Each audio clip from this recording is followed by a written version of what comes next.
बोलिए संतोषी माता की जय। प्रिय भक्तों, आप सभी के अपने YouTube चैनल भक्ति प्रेम रक्षा में बहुत बहुत स्वागत है। आइए हम सब आज शुक्रवार के दिन सुने माता संतोषी की संपूर्ण व्रत कथा। शुक्रवार के दिन माता संतोषी का पूजन किया जाता है। इस पूजा के दौरान माता रानी की आरती, पूजन और अंत में माता की कथा सुनी जाती है।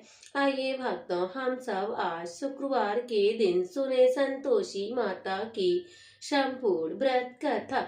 एक बुढ़िया थी, उनके 7 बेटे थे, 6 कमाने वाले जबकि एक निकम्मा था। बुढ़िया माई 6 बेटों की रसोइयां बनाती, भोजन कराती और अंत में जो कुछ जूठन बचती वह 7वें को दे देती थी। एक दिन वह अपनी पत्नी से बोला, देखो मेरी माँ मुझसे कितना प्रेम करती है। वह बोली, क्यों नहीं जी, सबका जूठा जो तुमको खिलाती है। वह बोला, ऐसा नहीं हो सकता है, मैं जब तक अपनी आंखों से ना देख लूं मैं मान नहीं सकता हूँ। बहू हंसकर बोली, देख लोगे तब तो मानोगे। कुछ दिनों बाद त्योहार आया और घर में 7 प्रकार के भोजन और चूरमे के लड्डू बनाए गए। वही जांचने के लिए सिर दुखने का बहाना कर पतला वस्त्र ओढ़कर रसोई घर में वह लेट गया और कपड़े में से सब कुछ देखता रहा। 6 भाई भोजन करने आए। उसने देखा माँ ने उनके लिए सुंदर सुंदर आसन बिछाए और नाना प्रकार की रसोइयां परोसी और आग्रह करके उन्हें जिमाती रही। वह ये सब देखता रहा। 6 भाई भोजन करके उठे, तब माँ ने उनकी जूठी थालियों में से लड्डुओं के टुकड़े उठाकर एक लड्डू बनाया और जूठन साफ कर बुढ़िया माँ उस पुकारा, बेटा उठ जा, 6 भाई भोजन करके जा चुके हैं, अब तू ही बाकी है, उठ तू भी खाना खा ले। वह बोला, माँ मुझे भूख नहीं है, मैं परदेश जा रहा हूँ। माँ ने कहा, कल जाता है तो आज ही चला जा। वह बोला, हाँ हाँ आज ही जा रहा हूँ। ये कहकर वह घर से निकल गया। 7वें बेटे का परदेश जाना हुआ। चलते समय उसके अपनी पत्नी की याद आई। वह गौशाले में कंडे थाप रही थी। वह वहां जाकर, हम जावे परदेश, आवेंगे कुछ काल, तुम रहियो संतोष से धर्म अपना पार। वह बोली, जाओ पिया आनंद से हमरो सोच हटाए, राम भरोसे हम रहे, ईश्वर तुम्हें सहाय। 2 निशानी आपन देख धरूं धीर में, सुधमते हमारी बिसारियो, राखियो मन गंभीर।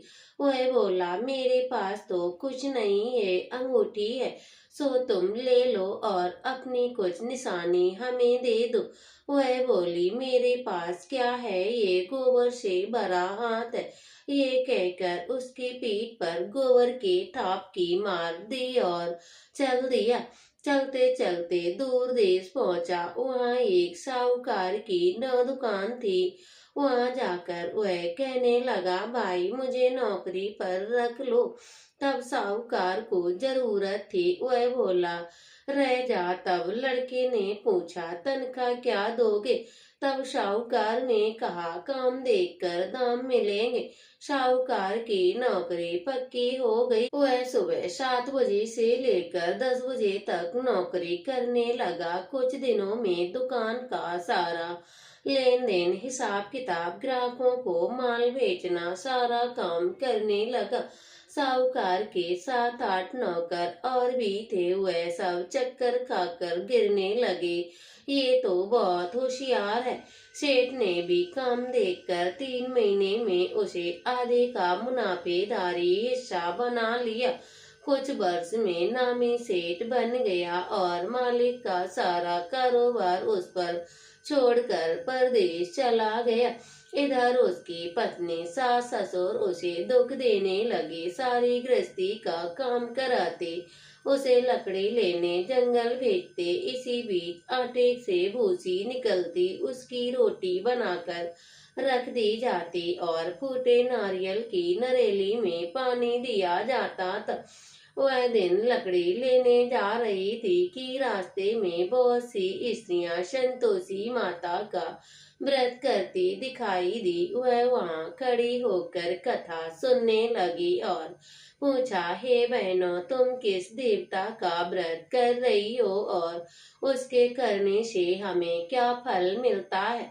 यदि तुम इस व्रत का विधान मुझे समझाकर कहोगी तो मैं तुम्हारा बड़ा एहसान मानूं। तब उनमें से एक स्त्री बोली, सुनो, ये तो माता संतोषी का व्रत है। इसके करने से निर्धनता दरिद्रता का नाश होता है और कुछ मन में हो वह कामना पूर्ण हो जाती है। हम सब संतोषी माता की कृपा से पूर्ण होती है। तब उसने संतोषी माता की व्रत की क्या विधि है वह पूछी। वह भक्त ने स्त्री बोली, सवा आने का गुड़ चना लेना, इच्छा हो तो 5.25 आने का लेना, 1.25 की सहूलियत के अनुसार ही लेना, बिना परेशानी और श्रद्धा व प्रेम से जितना बन पड़े सवाया लेना। प्रत्येक शुक्रवार को निराहार रहकर कथा सुनना, इसके बीच क्रम टूटे नहीं, लगातार नियम पालन करना।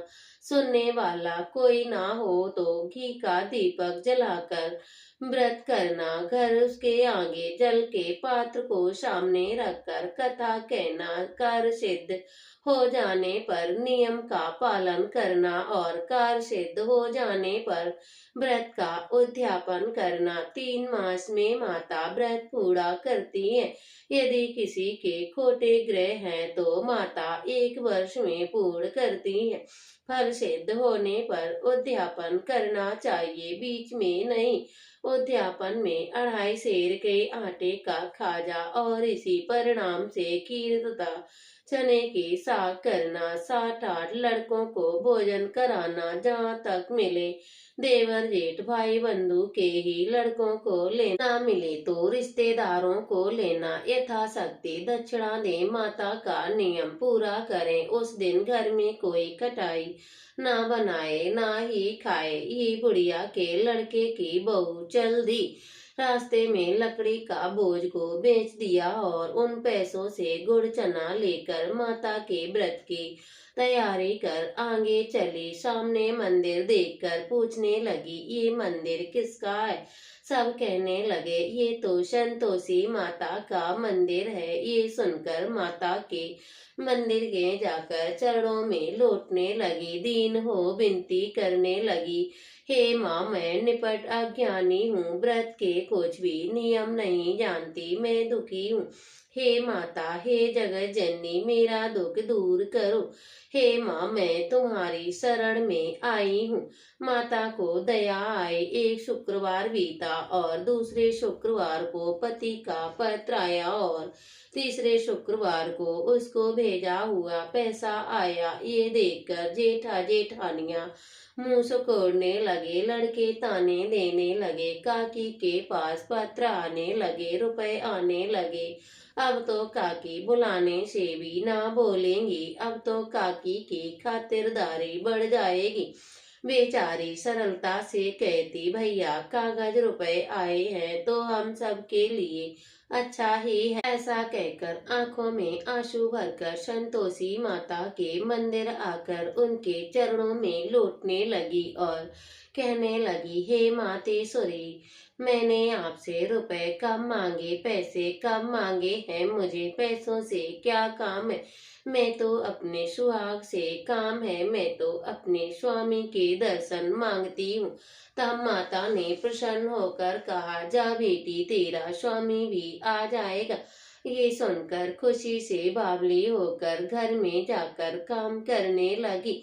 अब संतोषी माँ ने विचार करने लगी, ये भोली पुत्री, मैंने तो इसे कह दिया कि तेरा पति आएगा, पर इसका पति तो इसे स्वप्न में भी याद नहीं करता है। उसे याद दिलाने के लिए मुझे ही जाना पड़ेगा। माता रानी ने उस बेटे को स्वप्न में प्रकट होकर कहने लगी, ये साहूकार के बेटा सो रहा या जाग रहा है। वह कहने लगा, हे माता जी, ना मैं सो रहा हूँ और ना ही जागता हूँ। आप आज्ञा दे। माँ ने कहा, तेरे घर बार सब कुछ है, क्या वह है? तो वह कहने लगा, हे माता, मेरा घर द्वार बहू सब कुछ है। वह बोला, मेरे पास सब कुछ, माँ बाप भाई बहन बहू सब कुछ है। तब माँ बोली, बेटा, तेरी पत्नी बहुत कष्ट उठा रही है, तेरे माँ बाप उसे बहुत परेशानी दे रहे हैं, वह तेरे लिए तरस रही है, तुम उनकी सुध लो। वह बोला, हाँ माँ जी, ये तो मुझे मालूम है, परंतु जाऊं कैसे? परदेश की बात है, लेन देन का कोई हिसाब नहीं है, कोई जाने का रास्ता आता नहीं है, कैसे चला जाऊं? तब माँ जी कहने लगी, मेरी बात मान। सुबह नहा धोकर माँ संतोषी माता का नाम लेकर घी का दीपक जलाकर दंडवत प्रणाम कर दुकान पर जा बैठना। देखते ही देखते तेरा सारा लेन देन हिसाब किताब चुक जाएगा, जमा माल बिक जाएगा और सांझ होते होते धन का ढेर लग जाएगा। उसने ऐसा ही किया। सुबह दुकान पर दीपक जलाकर जा बैठा। थोड़ी देर में रुपए वाले आने लगे। लेन देन हिसाब किताब, कोठे में भरे सामान की खरीदारी, नगद दाम में सौदा करने लगे। शाम तक घर में भारी ढेर धन लग गया। माता ने का नाम लेकर चमत्कार देख प्रसन्न होकर वह घर के वास्ते रवाना होने लगा। कपड़े सामान खरीदना लगा। वह सारा काम निपट कर तुरंत घर को रवाना हुआ। उधर उसकी पत्नी जंगल में से लकड़ी लेने जाते लौटते वक्त माता जी के मंदिर में विश्राम करती। वह तो उसके प्रतिदिन रुकने का ठिकाना हो गया था। उड़ती धूल देखकर वह माता से पूछने लगी, हे माता, ये धूल कैसी उड़ रही है? तब माँ जी कहने लगी, हे पुत्री, तेरा पति आ रहा है, अब तुम ऐसा करना, लकड़ियों के 3 बोझ बना ले, एक नदी के किनारे, दूसरा मेरे मंदिर और तीसरा अपने सिर पर रखना। तेरे पति को लकड़ियों का गट्ठर देखकर मोह पैदा हो जाएगा, वह यहाँ रुकेगा, नाश्ता खा पी कर मिलने जाएगा। तब लू तू लकड़ियों का बोझ उठाकर जाना और चौक में गट्ठर डालकर जोर से आवाज लगाना, लो सासू जी लकड़ियों का गट्ठर लो, भूसे की रोटी दो, नारियल के खोपरे में पानी दो, आज मेहमान कौन आया है। माता जी ने बहुत अच्छा कहकर प्रसन्न मन से लकड़ियां के 3 गट्ठर बनाए, एक नदी के किनारे, एक माता के मंदिर और एक अपने सिर पर रख लिया। सूखी लकड़ी देखकर उसकी इच्छा हुई कि हम यहीं विश्राम कर भोजन बनाकर खा पी कर जाएंगे। इस तरह उस रुक कर भोजन बनाया, विश्राम करके गांव गया, सबसे प्रेम से मिला। उसी समय सिर पर लकड़ी का गट्ठर लिए हुए उतावली सी आती लकड़ियों का भारी बोझ आंगन में डालकर जोर से 3 आवाज लगाती है, लो सासू जी लकड़ियों का गट्ठर लो, भूसे की रोटी दो, नारियल के खोपड़े में पानी दो, आज मेहमान कौन आया। ये सुनकर उसकी सास बाहर आई और अपने दिए हुए कष्टों को भुलाकर कहती है, ऐसा क्यों बहू कह रही हो, तेरा मालिक ही तो आया है, आ बैठ, मीठा बात का भोजन कर, कपड़े गहने पहन। उसकी आवाज सुनकर उसका पति बाहर आया। अंगूठी देखकर वह व्याकुल हो गया। माँ जी से पूछता, ये माँ कौन है? माँ जी ने कहा, बेटा, तेरी बहू है, जब से तुम गए हो तब से सारे गांव में भटकती फिरती है, घर का काम कुछ करती नहीं, 4 पैर आकर खा जाती है। वह बोला, ठीक है माँ जी, मैंने इसे देखा और आपको भी, अब हमें दूसरे घर की चाबी दो, मैं उसी में रहूंगा।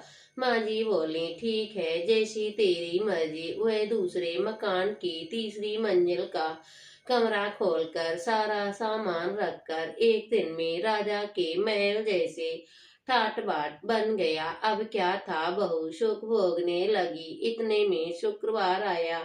शुक्रवार के उद्यापन विधि के लिए उसने अपने पति से कहा, मुझे संतोषी माता के व्रत के उद्यापन करना है।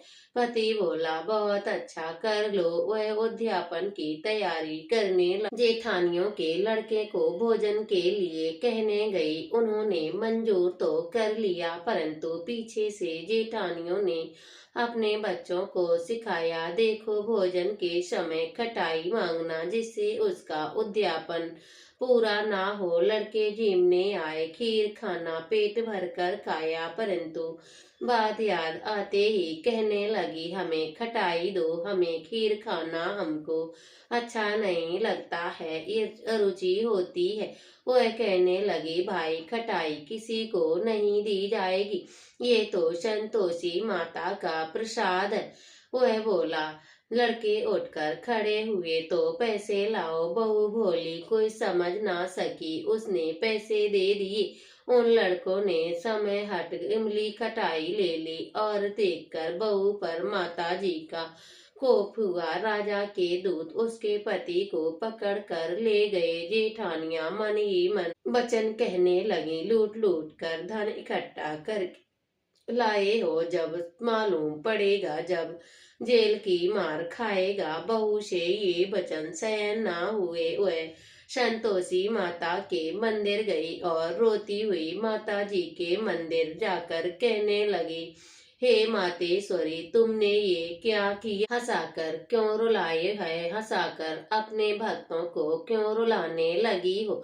माता जी बोली, बेटी तूने उद्यापन करके मेरा व्रत भंग किया है।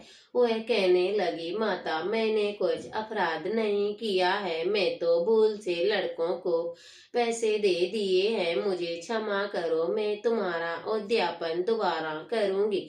वह बोली, अब भूल मत करना। वह कहती है, अब भूल नहीं होगी माता, अब बतलाओ मेरे पति कैसे आवेंगे? वह माँ बोली, जा पुत्री, तेरा पति तुझे रास्ते में आता मिलेगा। वह निकली, राह में पति आता मिला। वह पूछ रही, कहाँ गए थे? वह कहने लगा, इतना धन जो कमाया था उसका टैक्स राजा ने मांगा था, वही भरने गया था।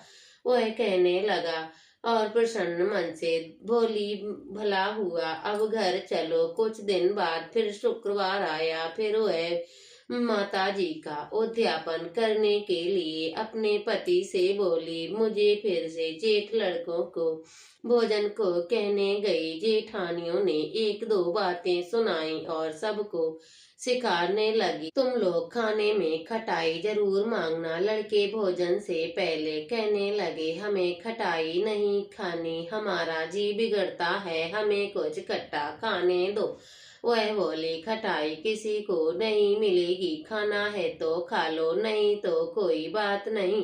वह ब्राह्मणों के लड़कों को लाकर भोजन कराने लगी। यथाशक्ति दक्षिणा दी, एक जगह फल उन्होंने दिया। संतोषी माता प्रसन्न हुई। माता की कृपया से ही नवे माह में उसने चंद्रमा के समान सुंदर पुत्र प्राप्त हुआ और पुत्र को पाकर प्रतिदिन माता जी के मंदिर जाने लगी। माँ ने सोचा, ये रोज आती है, क्यों ना आज हमें इसके घर चलना चाहिए। ये विचार कर माता जी ने भयानक रूप बनाया। गुड़ चने से सना मुख, ऊपर से सूंड के समान ओंठ, उस पर मक्खियां भिनभिना रही थीं। देहली पर पैर रखते ही उसकी सास चिल्लाने लगी, देखो रे, कोई चुड़ैल डाकनी चली आ रही है, लड़के इसे भगाओ, नहीं तो किसी को खा जाएगी। लड़के भगाने लगे, चिल्लाकर खिड़की बंद करने लगे। बहू रोशनदान में से देख रही थी। प्रसन्नता से पगली मन चिल्लाने लगी, आज मेरी माता मेरे घर आई है। वह बच्चे को दूध पिलाने लगी। वह अपने बच्चे को गोद में लिए हटाती है और इतने में सास का क्रोध फूट जाता है। वह बोली, क्या उतावली हुई, बच्चे को जो पटक दिया है, इतने में माँ के प्रताप से लड़के ही लड़के नजर आने लगे।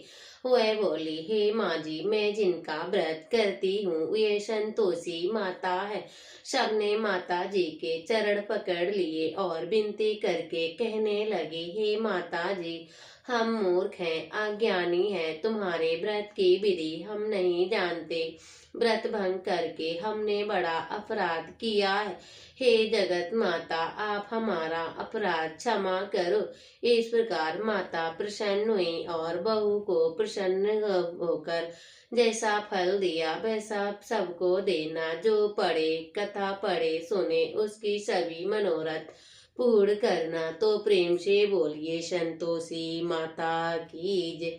प्रिय भक्तों, अब हम संतोषी माता की आरती करते हैं। जय संतोषी माता मैया, जय संतोषी माता, अपने सेवक जन की सुख संपत्ति दाता।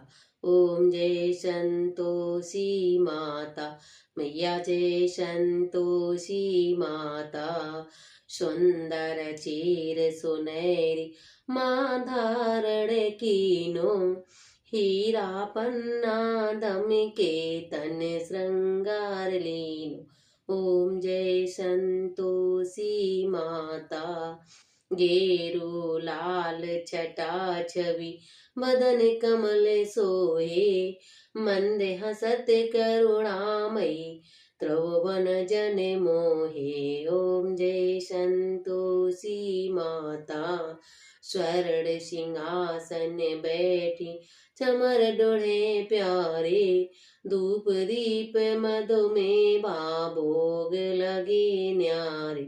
ओम जय संतोषी माता, घोड़े और चना परम प्रिय मानी संतोष किए, संतोषी कहलाई भक्तन वैभव दिए। ओम जय संतोषी माता, शुक्रवार प्रिय मानस आज दिवस सोही, भक्त मंडली छाई कथा सुनत मोहि। जय संतोषी माता, मंदिर जगमग ज्योति मंगल ध्वनि छाई, विनय करें हम बालक चरणन सिर नाई। ओम जय संतोषी माता, भक्ति भाव में पूजा अंगीकृत कीजिए, जो मन बसे हमारे चित फल दीजिए। ओम जय संतोषी माता, दुखी दरिद्री रोगी संकट मुक्त किए, बहुधन धान भरे घर सुख सौभाग्य दिए। ओम जय संतोषी माता, ध्यान धरे जन तेरा मन वांछित फल पायो, पूजा कथा श्रवण कर घरे आनंद आयो। ओम जय संतोषी माता, चरण गहे की लज्जा रखियो जगदम्बे, संकट तुम ही निवारो दयामयी अम्बे। ओम जय संतोषी माता, संतोषी मात की आरती जो कोई नर गावे, रिद्धि सिद्धि सुख संपत्ति जी भर के पावे। ओम जय संतोषी माता मैया, जय संतोषी माता, जय संतोषी माता मैया, जय संतोषी माता, अपने सेवक जन की सुख संपत्ति दाता। ओम जय संतोषी माता, बोलो संतोषी माता की जय हो।